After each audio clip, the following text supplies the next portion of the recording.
All right, so we're going to pick up where we left off last week. We had started to look at the painting, the Guernica. That's Picasso's Guernica, which is in Madrid.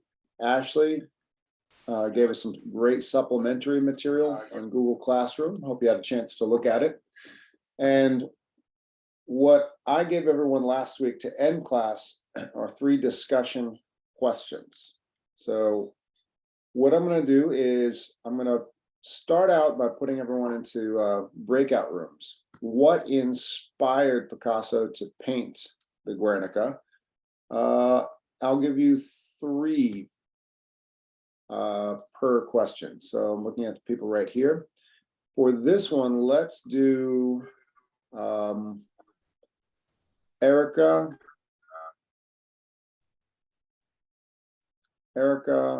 I'm just looking at the video panel. Monica and Marie. That'll be breakout room 1. What is cubism? That'll be Nerexi,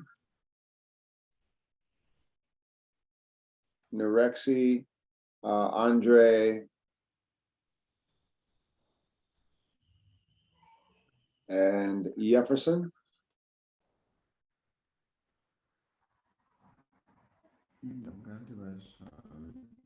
And why does the painting create a feeling of claustrophobia?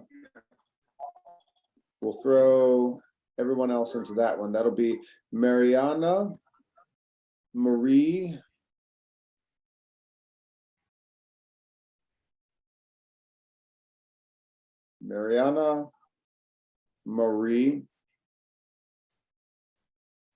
and who else just joined the party? Rose. All right. Hi. Hello, Rose. Mariana, Marie, and Rose. Okay. So Erica, Monica, and let's see. Hang on 1 second. Did I put Marie twice? Erica, Monica, Marie. Cleomane. All right. So take a minute, everybody. When you see your name, write down your question.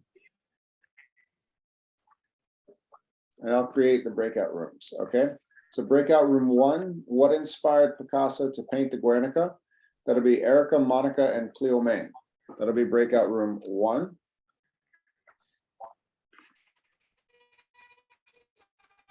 Breakout room 2, what is cubism? Nerexi, Andre, and Jefferson. Breakout room 3, why does the painting create a feeling of claustrophobia? That'll be Mariana, Marie, and Rose. And Cleomane, you got to stay muted, buddy. I hear an echo. Thank you. Let's see. And Marie Lombard just joined us. I'll put her in room 2. So welcome, Marie Lombard. How are you?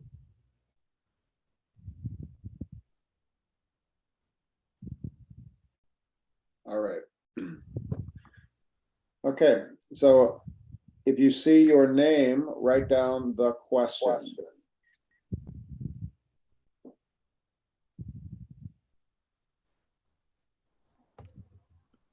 George, can I? Hey, Nerexi. Hi, how are you? I'm great. Can I suggest something about the room? We can write synthesis or resume about we talk maybe because particularly I lost some time when we return the room. So it's just idea. I'm not quite sure what you're asking, Nerexi. Say it again, please. When you said resume. if we can write in the resume the about we talk in the different room when we do the break the Oh, break. yes, yes, yes. Now I understand you. Yes, correct. Yeah. You're absolutely correct. Like debate. Correct. So I'm giving, so there's 3 questions and where I put students' names.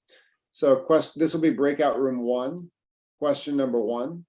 That's for Erica, Monica, and Cleomaine. And that's what they'll talk about in breakout room 1. And then breakout room 2, that's their question. Breakout room 3, that's their question. So yes, you're absolutely right. That's why I numbered them. That's what you were asking, right, Narexi? Perfect. Perfect. Thank you. No problem. No problem. All right, everybody. So and even though I gave everybody the video to watch several days ago, we're going to watch it again together. I'm going to pause it and I'm going to say, and I'm going to tell everybody, listen closely. This is your question. This is your question. So when they talk about cubism, I'll pause it and say, okay, everyone, group 2, here's your question. So you can pause it and listen. All right. So here we go. Now I just wrote, if you forget which room you are in, I just put it, I just did a little screenshot. I'm going to put it in WhatsApp right now. Here we go.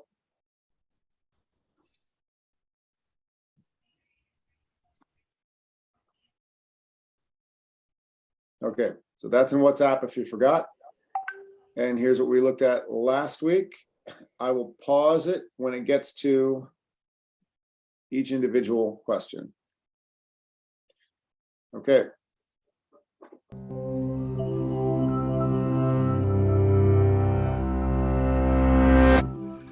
On April the 26th, 1937, fascist forces bombed the Basque village of Guernica in northern Spain. It was one of the worst civilian casualties of the Spanish Civil War, waged between the Democratic Republic and General Franco's fascist contingent. For Pablo Picasso, the tragedy sparked a frenzied period of work in which he produced a massive anti-war mural, aptly titled Guernica. The painting is a powerful work of historical documentation and political protest. But while Picasso's artistic motivations are clear, the symbolism of the painting can be as confusing and chaotic as war itself. All right, so the first question, that was just answered. What inspired the painting? And that's what I went over last class, right here. Spain. It was one of the worst civilian casualties of the Spanish Civil War, waged between the Democratic Republic and General Franco's fascist contingent. For Pablo Picasso, the tragedy sparked a frenzied period of work in which he produced a massive anti-war mural, aptly titled Guernica. The painting is a powerful work of historical documentation and political protest. But while Picasso's artistic motivations are clear, the symbolism of the painting can be as confusing and chaotic as war itself. How can we make sense of this overwhelming image? And what exactly makes it a masterpiece of anti-war art? The painting's monumental canvas is disorienting from the start, rendered in the abstracted Cubist style Picasso pioneered. Cubism deliberately emphasized the two-dimensionality of the canvas by flattening the objects being painted. This afforded viewers multiple and often impossible perspectives on the... That's question number 2. Is disorienting from the start, rendered in the abstracted Cubist style Picasso pioneered. Cubism deliberately emphasized the two-dimensionality of the canvas by flattening the objects being painted.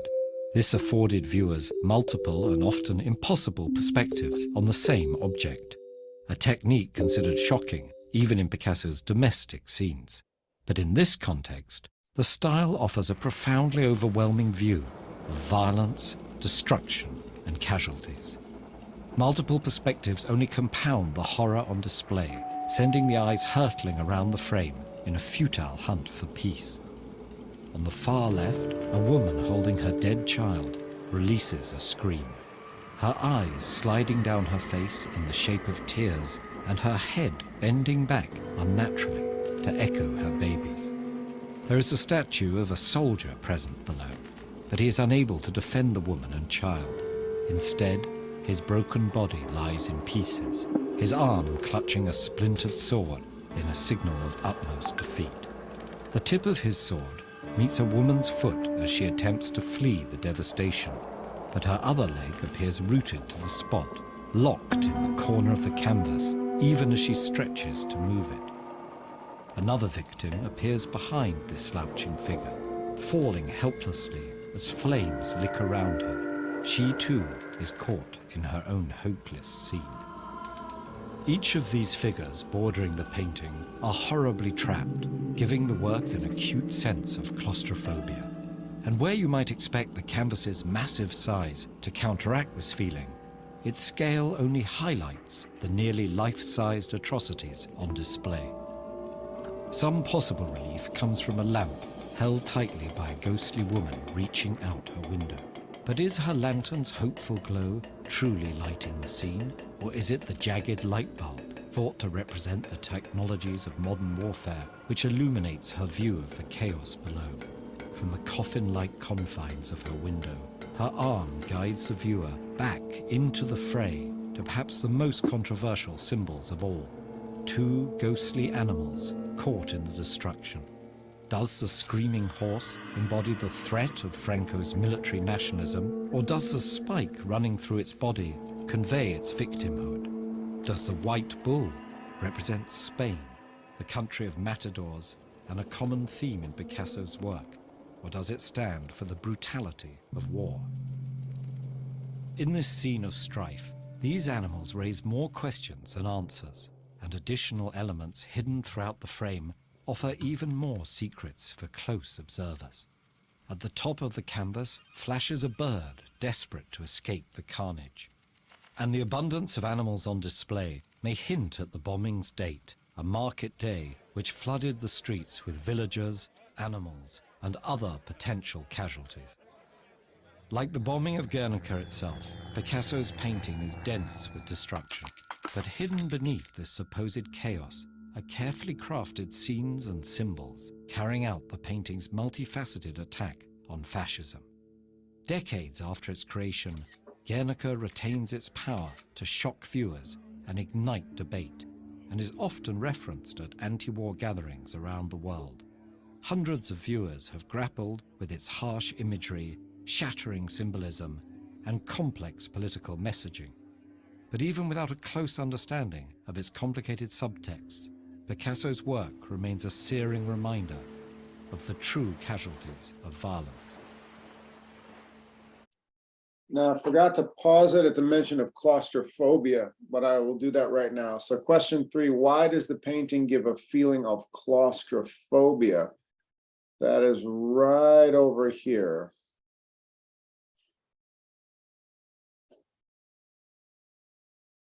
So you need to know the word claustrophobia.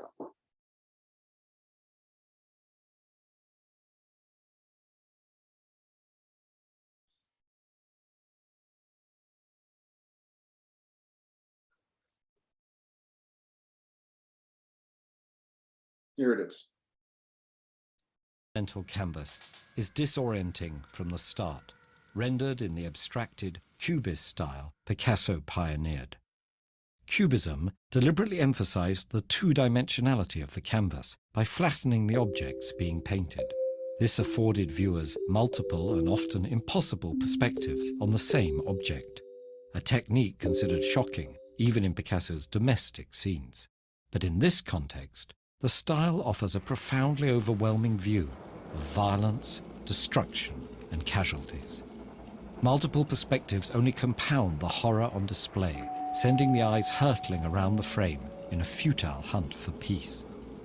On the far left, a woman holding her dead child releases a scream, her eyes sliding down her face in the shape of tears and her head bending back unnaturally to echo her baby's. There is a statue of a soldier present below, but he is unable to defend the woman and child. Instead, his broken body lies in pieces, his arm clutching a splintered sword in a signal of utmost defeat. The tip of his sword meets a woman's foot as she attempts to flee the devastation, but her other leg appears rooted to the spot, locked in the corner of the canvas, even as she stretches to move it. Another victim appears behind this slouching figure, falling helplessly as flames lick around her. She too is caught in her own hopeless scene. Each of these figures bordering the painting are horribly trapped, giving the work an acute sense of claustrophobia. Okay, there's the word. So for question number 3. Hopeless scene. Each of these figures bordering the painting are horribly trapped, giving the work an acute sense of claustrophobia. There we go. There we go. And question number 3 follows question number 2. Cubism, two-dimensional. So I'm kind of giving a little bit of help for question number 2. So traditionally, if you look at the paintings in our textbook, there was this is called three-dimensional. So I just drew a square that is three-dimensional, but Picasso was inspired by a lot of Japanese art and a lot of African art, which was largely two-dimensional. So a lot of the figures don't have distance. That's cubism, turning images into just shapes without much distance. And then that ties into question number 3, where you use the vocabulary word claustrophobia. Why would two-dimensional images make you feel claustrophobic? And I'm using my body to show everybody what claustrophobic means. Because three-dimensional, there's distance, but two-dimensional, everything is flat, and the viewer feels claustrophobic. All right, so that's enough scaffolding. Let's go right into those discussion groups. Here we go. Breakout room time. Here we go. And I'll check in with each group. So I'm going to assign this manually. First group, we've got, here we go. I don't know why I'm singing this morning, but I'm going to keep doing it. Here we go. First group, Erica, Monica, and Cleome. Here we go. Breakout room 1. That'll be Erica, Monica, and Cleome for question number 1. Breakout room 2, Nurexi. This will be a big group. Nurexi, Andre, Jefferson, and Marie Lombard.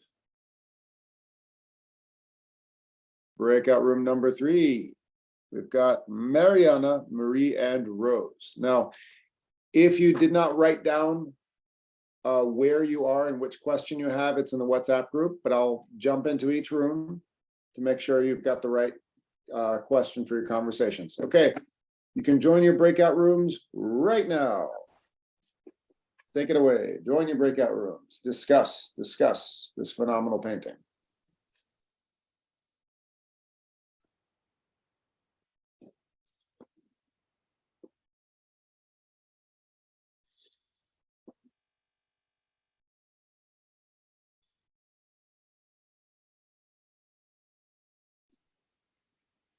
We're back. Okay, what is Cubism? Okay, the Cubism started in 1907 in Paris, France. Mm-hmm. They have 4 principal multiple perspective, the use of geometric shapes, monochrome, color palette, and flattened picture plane. You can paint in 2 dimensions, that's when everything is flat, or in 3 dimensions when it's like the what picture we say right now, like in colors, or like 3 dimension as that. The first phase of Cubism was in 1907 to 1912. They characterized to paint primarily by painting dependent subjects from multiple points of view within a single picture plane. The resulting will have a fragment, geometric, and abstract appearance. Analytic cubist painting were also largely monogram with earthy tones. All right, you gave us a complex answer, but you were nailing it with the lack of space between the images. So yes. Good job, Jefferson. All right, Thank you. and number 3, I believe that was Mariana. Why does the painting create a feeling of claustrophobia? Was that Mariana or Rose or Marie Boisserand?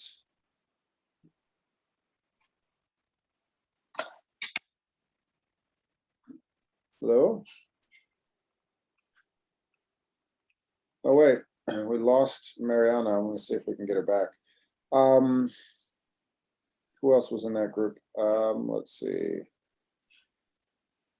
Marie or Rose. Did we lose Rose as well? No, Rose is still here. Marie or Rose, why does the painting give a feeling of claustrophobia? I think for me, I can see the sense of the feeling of claustrophobia in the picture. It's like everybody's trapped. It's like the soldier couldn't help the woman with the baby. It's like they're trapped in the war scene. They can't escape. That's really a sense of claustrophobia to me. Okay, nice job, Rose. All right. Okay, so we're gonna move on. Now I'm going to switch. I'm gonna leave this share and I'm going to go to my document camera so that we can go over the homework for today. All right, everybody, if you have not submitted your homework for today, that's page 40. You have a chance to do it right this moment. I'm looking at everybody's here. Most of you have already turned it in on time. Teacher, Hey.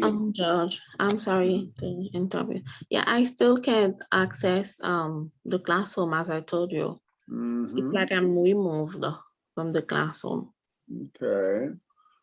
Send me your Gmail and I'll figure that. I'll sort that out later on. Okay. Thank you. All right.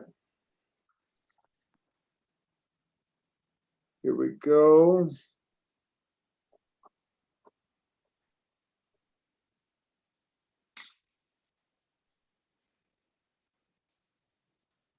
All right. So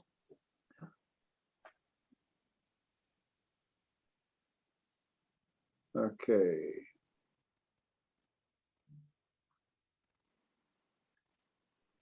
All right, so here is page 40. And what we're going to do here is I'm going to give everybody a chance to give their own answer. So this is an exercise in paraphrasing. We have Paul Cézanne, several of his quotes, what he said, and what you think he means. That's your interpretation. You paraphrasing what you believe he means. So when you turn it in, you should have each one of these filled with your interpretation of each quote. So the answer, this is essentially paraphrasing. So read the first excerpt from the reading and write a paraphrase. Paraphrase, that's your interpretation in your own words. Compare your paraphrase with a partner. All right, and we can all do this together. Okay, the first one. Anybody want to volunteer to read the Cézanne quote? Volunteer to read? Yes, go for it. I believe that. Let's see who just. Marie Lombard, go for it. Yes. What page, please? 40. Thank you. Okay, Marie, you can go ahead and read. Oh, you're muted, Marie.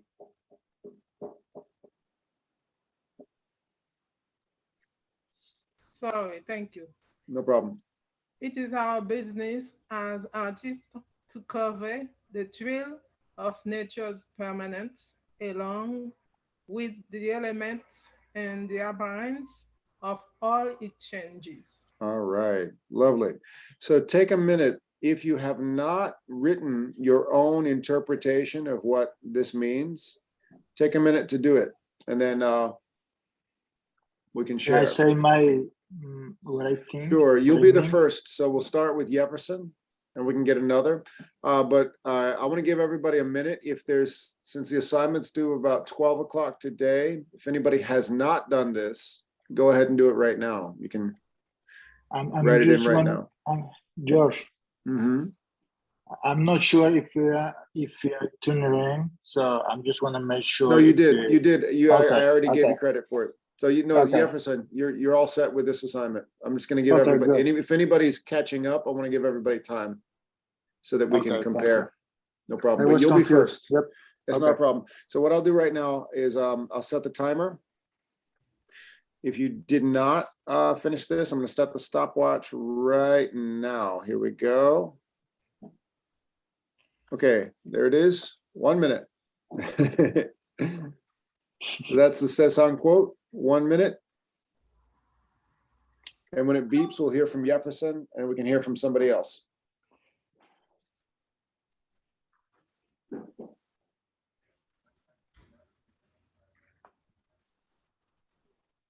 Hey, welcome back, Mariana.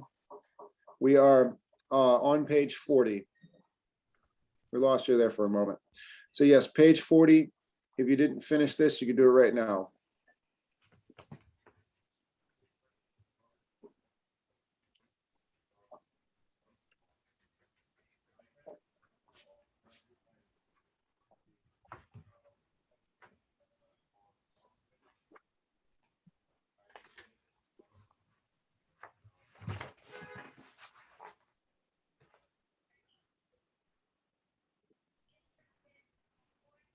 Okay, there it is. Okay, Jefferson, go for it.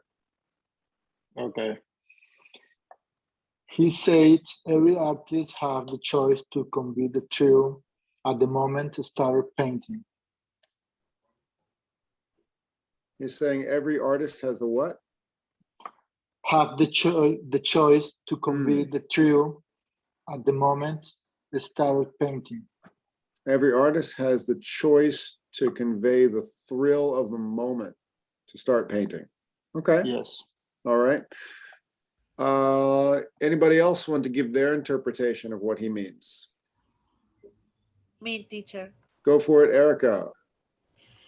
The change in the natures and its thrill must be transmitted by the artist. Sure, sure. Now, this is where I want to give you the opportunity to use some synonyms. Cezanne's quote uses the word thrill. Erica also used the word thrill as well as Jefferson. How about we try replacing it with a synonym? What's a synonym of thrill? Excitement. Excitement. Beautiful, beautiful. So there we go. So yeah, we did synonyms before. When you start writing when you're paraphrasing what someone else used, you want to try to use as many different words as you can. Can I try something? Separate. Sure, go for it. It's every artist has the occupation to move the excitement from the nature's permanence to the appearance of the changes of the nature.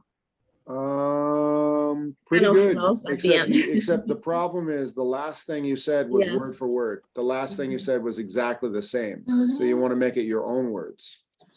So you're off to a good start, Rose, but at the end you started just reading word for word. Can I try something? Sure. And after Marie Lombard, we're going to take a break because it's 11 o'clock now. Marie, go for it.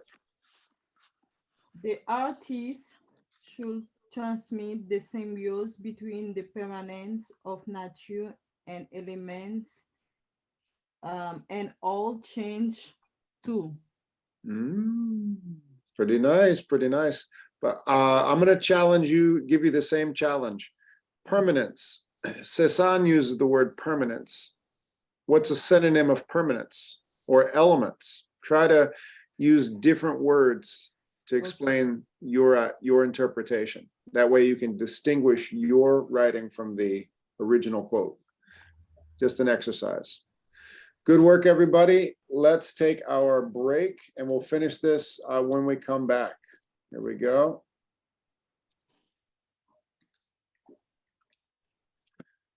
All right.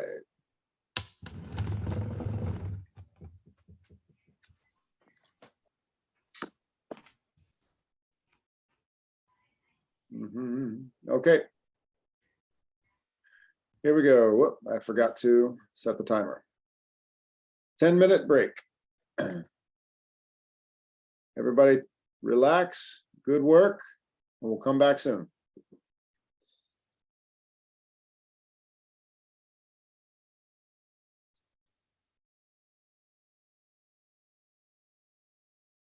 The Manet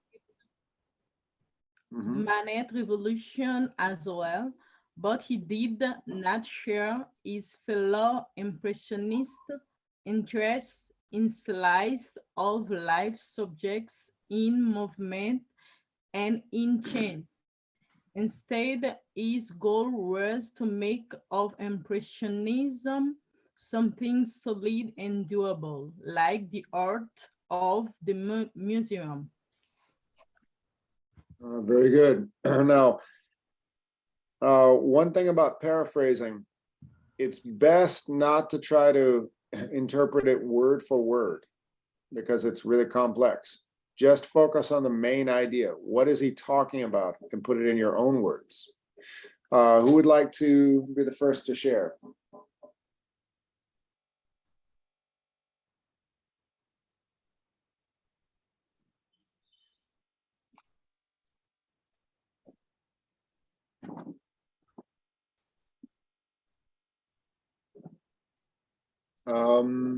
Yeah, Jefferson.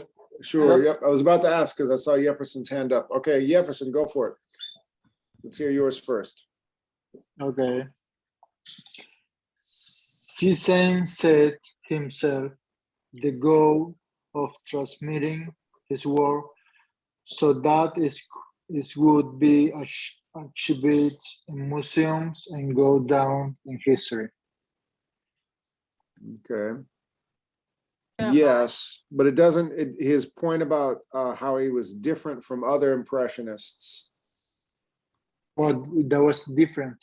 He was trying to transmitting something would stay in on the history.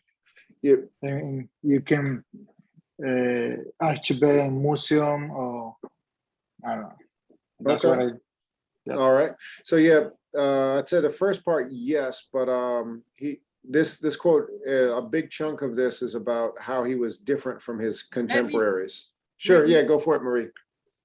Because Cezanne's goal was to immortalize the Impressionism, like the art of the museum, he didn't put interest in slice of life subjects in movement. Okay. You're nailing it, Marie, except you're doing too much word for word. Okay. What you're saying is too close to the original. So you want to do a little bit more like what Jefferson was doing, just putting it in your own words. Okay. So I'll give everybody a model because this is a little tough. So says essentially what this is, Cezanne liked to interpret images of the real world. However, unlike other impressionists, he wanted, bless you, he wanted to be and I'll use the word that I think it was Marie, you said it. He wanted to immortalize his art for generations. He wanted his work to be hung in museums and be as respected as classical art. So a lot of the other impressionists, they wanted to be so different that they weren't hung in museum, their work wasn't in museums. He wanted to go down in history, unlike the other impressionists. He wanted that respect. Others just wanted to be, were okay just being different and changing art. He didn't just want to change art, he wanted his work to go down in history as and be recognized with the classics. Who wants to try, do we have a volunteer to read the third quote? The pure blue smell of paint, which is sharp in the sun, out to blend with the fresh green smell of midwood in the morning, and with the smell of the stones at the distant marble smell of Saint Victor. I have not achieved that effect. It must be achieved and achieved through the colors, not by literally means. Okay, this one is really hard. It must be achieved not through color, not through the colors, but by literary means. Okay. Let's let this one be a very subjective, which means open to total interpretation. Anybody want to try to describe what you think he means? Yeah. There's no right or wrong. Go for it, Marie. He described some odors and elements of nature he was seeking for and expect to realize by painting.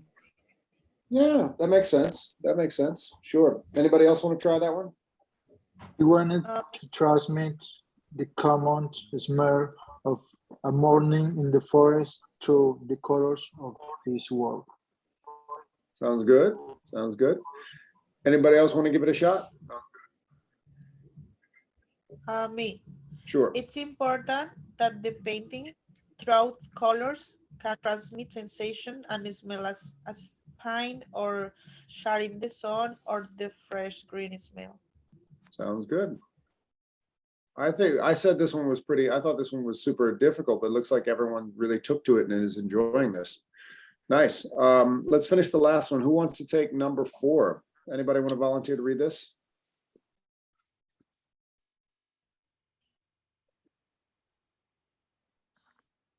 Me. Sure. I think Monica said it first. Go for it, Monica. Nature stirrings are restored deep down in one's brain into the movement sensed equally by our eyes, our ears, our mouth, and our nose. Each with its a special kind of poetry. Yeah. Absolutely. Sure. And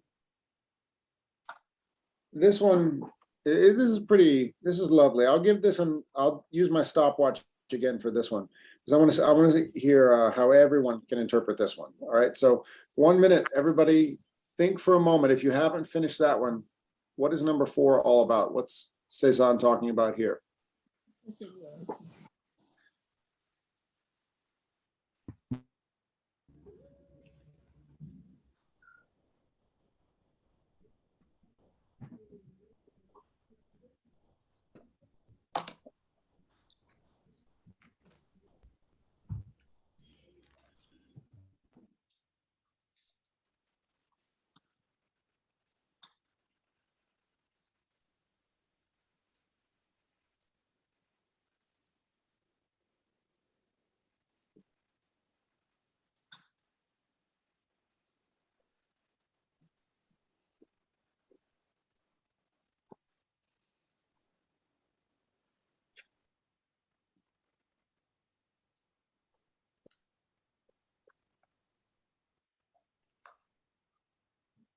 Okay, time's up.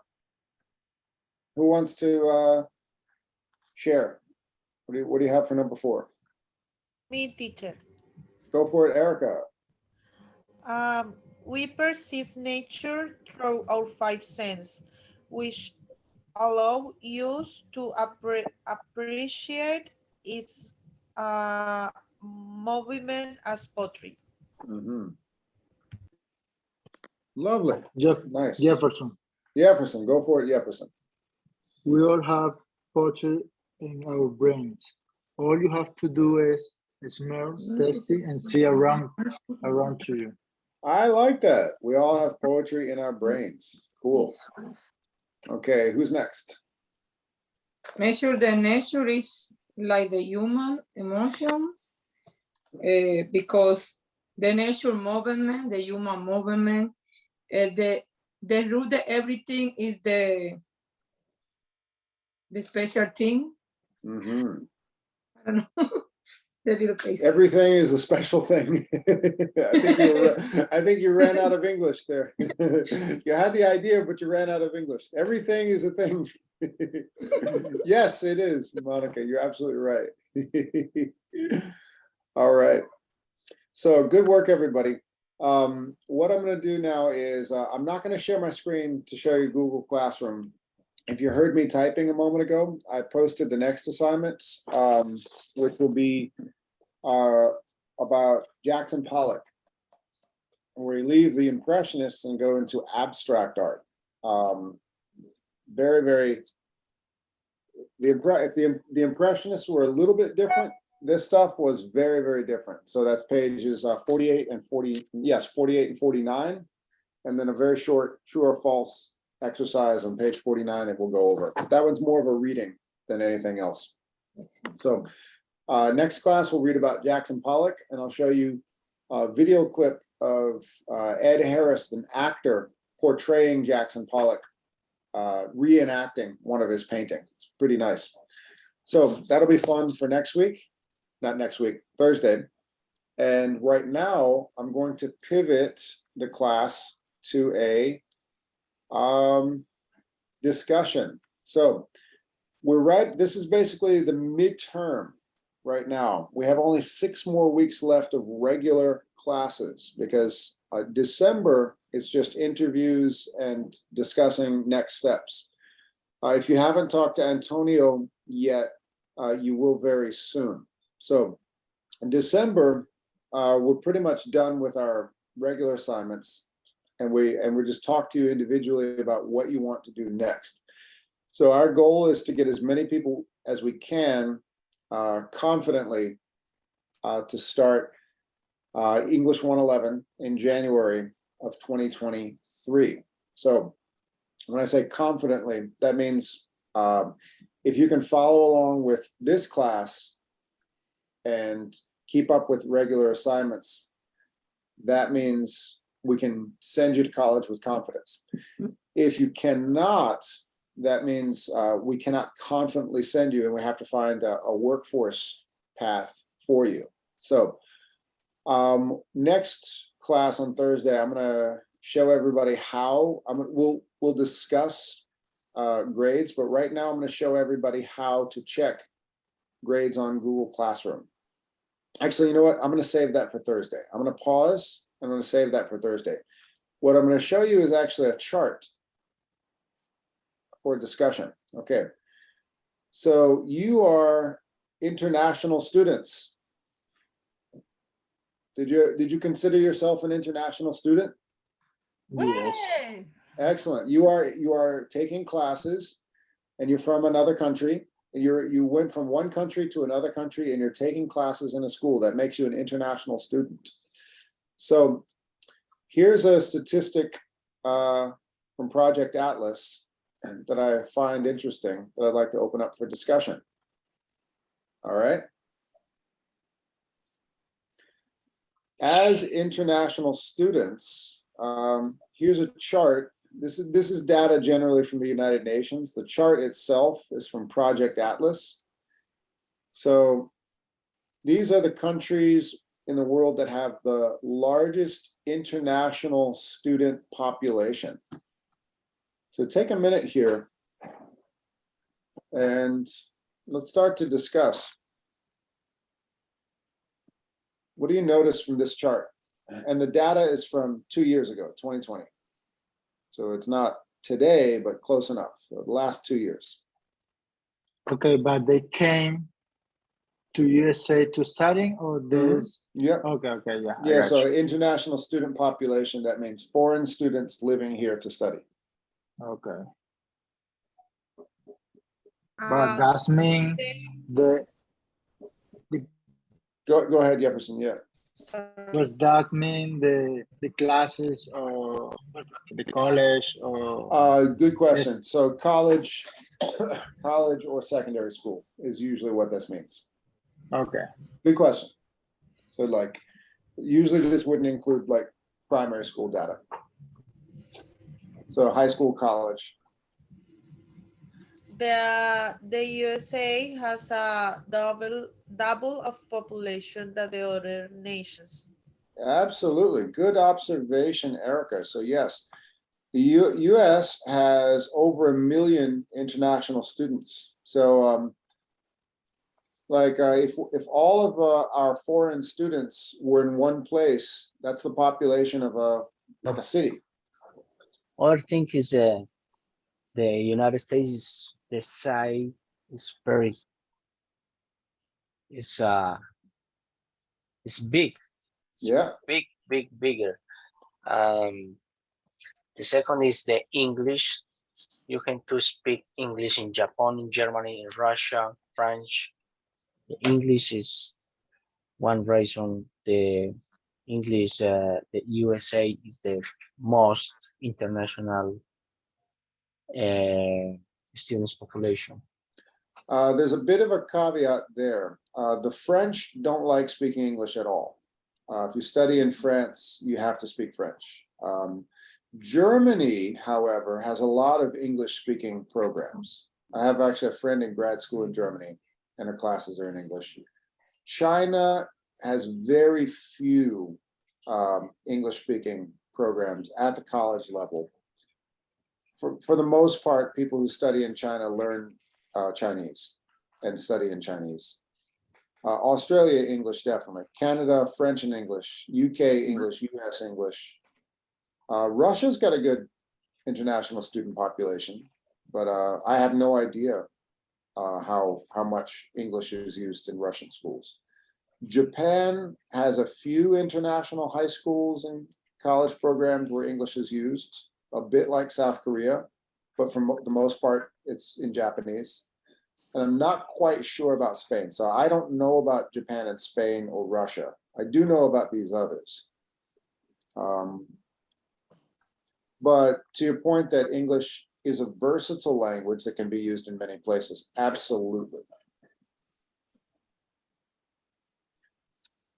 That means the USA teach really well because everybody came to study here. It's because well, you tell me. You tell me. This is what I want to just leave it to discuss. I just want to give you the facts. People from all over the world come here more than anywhere else to study. You tell me why. I mean, is it because our education is better? Maybe I'm not sure. Reason? I'm not sure. I don't know either. Yeah, maybe You tell me. maybe this No, I never stood here, so I know the answer. I think You are a student. You're in our program. Oh yeah, but not in college. I think because not only for the education they come here, because there's a lot of opportunities. Okay, there we go. There we go. Opportunities for work, social opportunities, and then we know it's a big country, and they come for many things here. That's it. That was interesting. So opportunity, I think that there has to be one of them. So there has to be something about opportunity. Is the size? Well, let's say size. Is size really a big difference? In terms of in terms of space, Russia is the biggest, but population, Russia doesn't have a lot of people, but it's in that top 10. Okay. I don't see Brazil here. I don't see India here. That's a lot of people and a lot of colleges, but it's not getting that foreign population like we are, or like the UK or Canada or China is. When I'm talking about opportunities, USA is the first power country. Opportunities to integrate in the system, finance opportunity. That's why I'm talking too. When someone is get the education here, they has better opportunities to get hired anywhere in the There planet. you go. I think Marie's got a good point there. I do know a lot of people. I've taken classes in China, but I do know a lot of people who've gotten degrees in China, but when they finish, guess what they can do with their Chinese degree? Not Nothing. much. Nothing. Yep. Nothing. So I mean, and it's a shame, but it's the way the world is. When you get a degree, of course, when you study, you want to learn, you want to enrich your mind, you want to make friends, but in reality, you want to find that job when you're done. Exactly. So Yeah, that's happened with me and my country. tell us, is it worthwhile for me to go to Venezuela to get another degree? Should I do that? Is it worth my time and energy doing that? Jefferson. Well, you have to learn the English, the Spanish. Spanish first. That's why a lot of people Mhm. do over here. They got their degree. In, you say Indian? I saw a lot of Well, no, people my from question India. is it worth my time and energy to get a degree No, in Venezuela no, right now? you lose time. If you go there, you lose time. You So lose energy.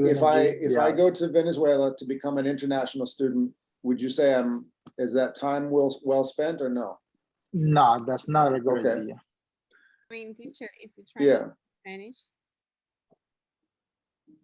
Say again, who was that? that was me, Mariana. If Oh, Mariana, okay. you're trying to learn Spanish and you go to Venezuela, that's worth it because Hmm. learn something for you. Definitely I would learn something. But let's go back to Marie's point. You could learn a lot anywhere. Of course, being an international student is a great opportunity to learn. But if I finish a degree in Venezuela, would I be able to take that degree and get a job at Google? No, I don't think so. I'm exaggerating a little bit. But Mariana, why do you think America has so many more international students than a lot of other countries? I have an idea, but I'm not Tell us. sure like how to say it. Hmm. It's because when you study in US, you can go anywhere you want. Like for example, for me, if I study here, if I get a degree in US, I will find a really good job in my country, and I will get paid really well. Okay. But if I study the same in my country, it will be very hard for me to find a job. All right.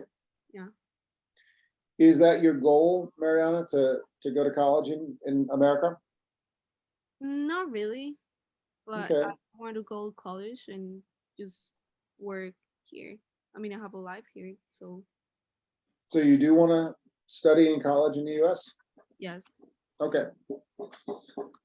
Let's see. Let's go to the next slide I put here for discussion. Okay, so following this data that we've got, roughly double the population of international students that the UK does, over 1 million international students here. We've also got the biggest price tag on our education. So yeah, if you have any American friends, they're not, elderly, they're grown adults in their 20s, 30s, 40s, and 50s, more often than not, they've got some debt. Take a look at this chart. This is from, forgot what, I didn't list the source here, but hang on one second. Anyway, so private colleges, one detail about American schools, private colleges are a little bit more distinguished and sought after than public universities. Most of the world, government schools are the more distinguished schools run by the government. In America, it's actually the opposite.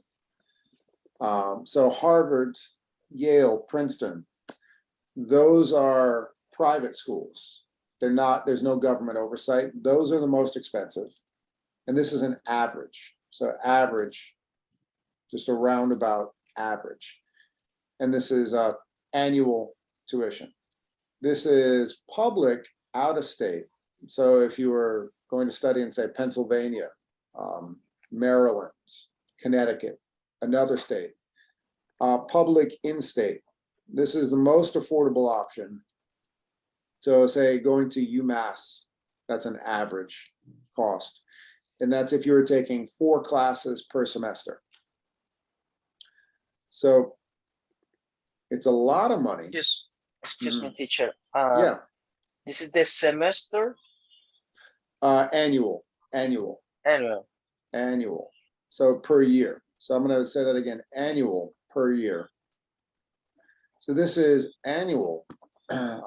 Cheapest option would be state schools, city schools, community colleges, local. That's why we partner with Bunker Hill Community College. It's a local city college funded by the government. Can I ask Yep. a question? Please? Sure. What about the, like you were gonna talk about, what about the community college? You take the gold, because I've Well, been heard that it's like I actually just mentioned that. We partner with Bunker Hill, BHCC. Remember, how many of you remember the interview with Annie Sanchez I used 2 weeks ago? She is now studying at Bunker Hill. So that is a community college, BHCC Bunker Hill Community College. So Rose, that's this one right here. That's this one. Yeah. I know, but it's like for people here, community college, it's like for failure or for immigrants. What do you think about that? What are you talking about? What are you talking about? The community college. I don't understand what you're saying.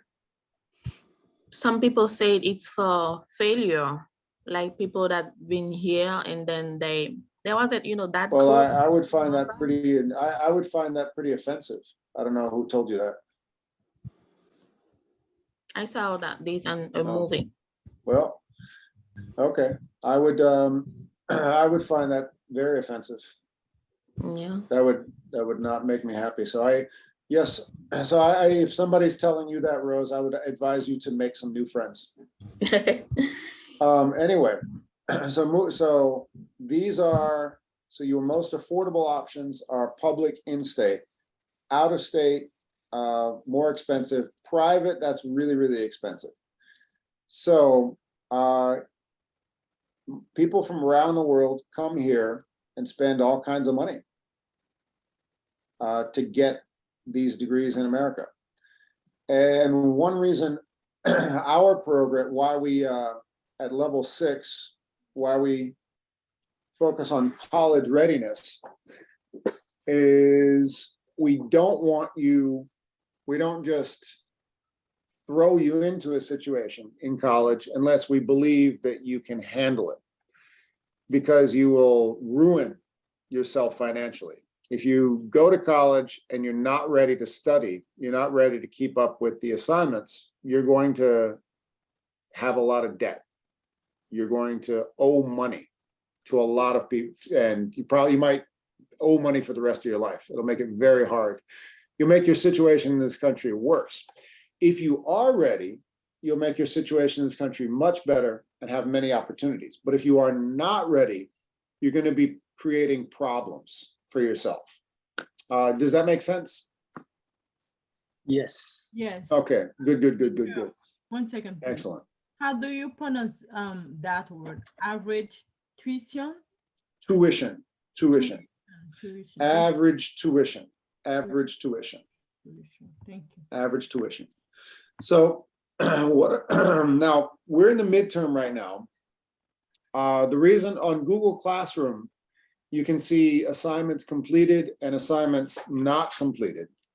What I'm going to encourage you to do is take a look at your own assignments, see how many you've completed, how many you've not completed.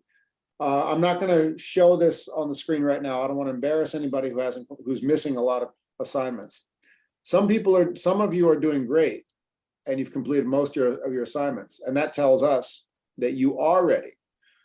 But if you're missing most of your assignments and you're not, and more than likely you're not going to catch up with them, that's how you know if you are going to make the right decision. So take a moment and imagine if you were paying, say, I'm going to look at cost of English 111 or English 112. I'll say cost of one course, average cost of a course at community college in Massachusetts.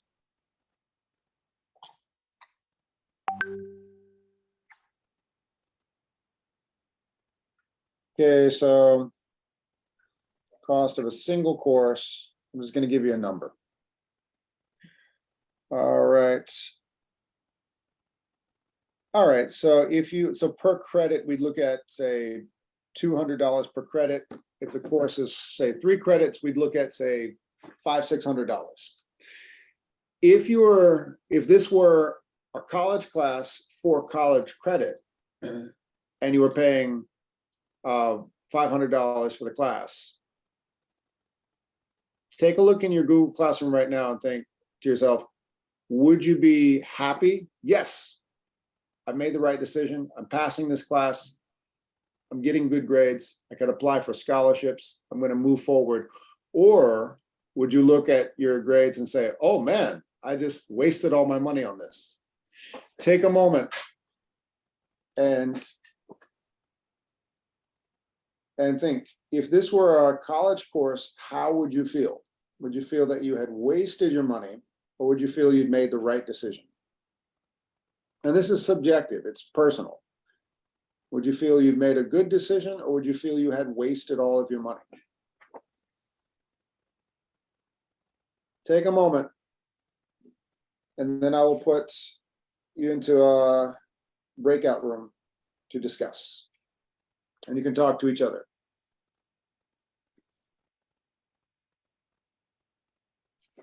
So I will actually send, if you don't know how to check your grades on Google Classroom, I'm going to send that to the WhatsApp group right now.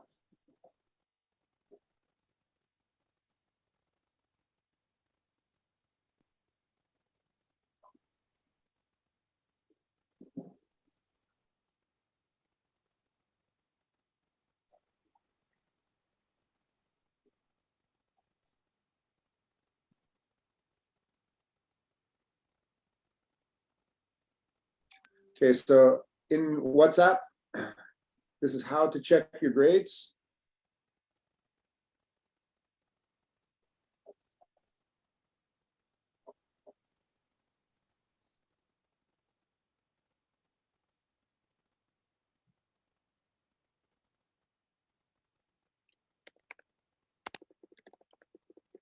All right.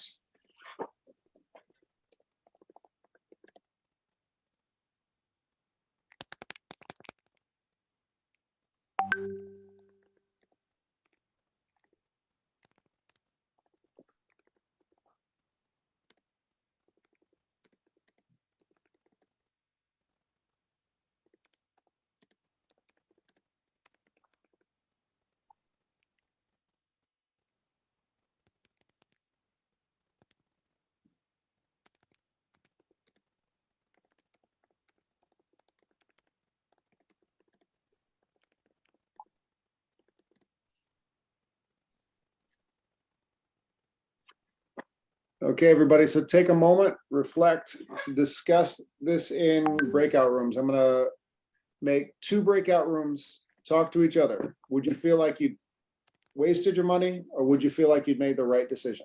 Talk to each other.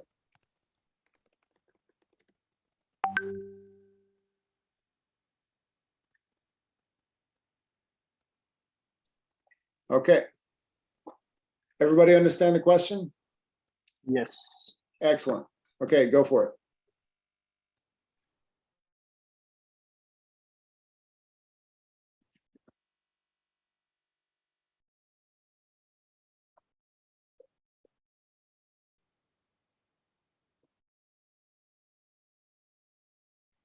Mhm.